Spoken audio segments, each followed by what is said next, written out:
కానీ అధికారులు మాత్రము ఎక్కడైతే నిజంగా కంజెస్టెడ్ రోడ్స్ ఉంటాయో అక్కడ చేయమని ప్రభుత్వ పరంగా కానీ పైనుంచి ఆదేశాలు వస్తే అలా చేయాలి.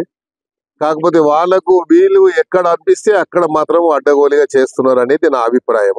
అందుకనే నేను ముఖ్యమంత్రి గారి దృష్టికి తీసుకెళ్తాను.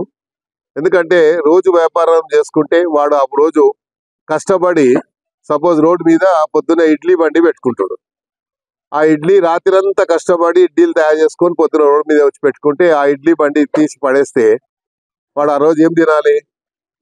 ఒక ఇన్సిడెంట్ జరిగింది. ముఖ్యమంత్రి గారు మొట్టమొదటిగా సీఎం అయినప్పుడు మాదాపూర్లో ఏదో క్యాంటీన్ ఉండే లేడీది, ఏం పేరు, కుమారి ఆంటీది కూడా ఇట్లాగే చేస్తే ముఖ్యమంత్రి గారు ఏం చెప్పారు?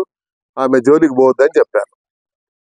సో అలాగే ఇక్కడ కూడా ఎవరి దగ్గరికి జోలికి పోవద్దని మేము చెప్తున్నాం. ఎందుకంటే వాళ్ళు రోజు రోజు వ్యాపారం చేసుకునే వాళ్ళు. ఒకవేళ అలా పాలసీ కింద తీసుకుంటే సిటీ మొత్తంలో అయితే మీరు ముందు ఓల్డ్ సిటీ నుంచి మొదలు పెట్టండి. ఓల్డ్ సిటీలో ఎక్కడెక్కడ ఉన్నాయి అలా మీరు చేయండి. మీకేమి ఇబ్బందులు కలగకుంటే మా దగ్గర కూడా ఇబ్బంది లేకుండా నేనే చెప్తా వాళ్ళకి. కాబట్టి ఇది చేయొద్దని నేను చెప్తున్నాను. ఎందుకంటే దీనివల్ల ప్రభుత్వానికి చెడ్డ పేరు వస్తుంది. ప్రభుత్వం మనకు మంచి పేరు వస్తే 4 కాలాల పాటు మనం కూడా మంచిగా ఉంటాం అనేది నా అభిప్రాయం. ప్రజల అందరూ వచ్చి చెప్పుకోలేరు. ప్రజాప్రతినిధి ఎవరు ఉంటే ఆ ప్రజాప్రతినిధికి చెప్పుకుంటారు మా బాధ అని. కాబట్టి రోజు మరి మాకైతే నిద్ర పడతలేదు. రోజు ఎక్కడో ఈ రోజు ఇక్కడ గుల్ల కొడతారంట, రేపు అక్కడ. रमजान बोले तो हलीम याद आती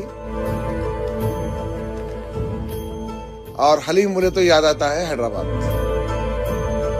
आप कहीं से भी हो, आपका रिलीजन कोई भी हो, आपको अगर हलीम खाना है तो हैदराबाद आना है, पिस्ताश की हलीम खाना है। हलीम की लगाने की वजह यह है, नुमाइश में जो है अमेरिका और लंदन, जर्मनी, जितने भी जो बाहर के यूरोपियन कंट्रीज के लोग हैं, क्योंकि सर्दी बहुत ज्यादा होती है तो सर्दी के अंदर छुट्टी लेके यहाँ पर आते इंडिया को। तो हलीम चाहिए था तो हलीम हम शुरू कर दी।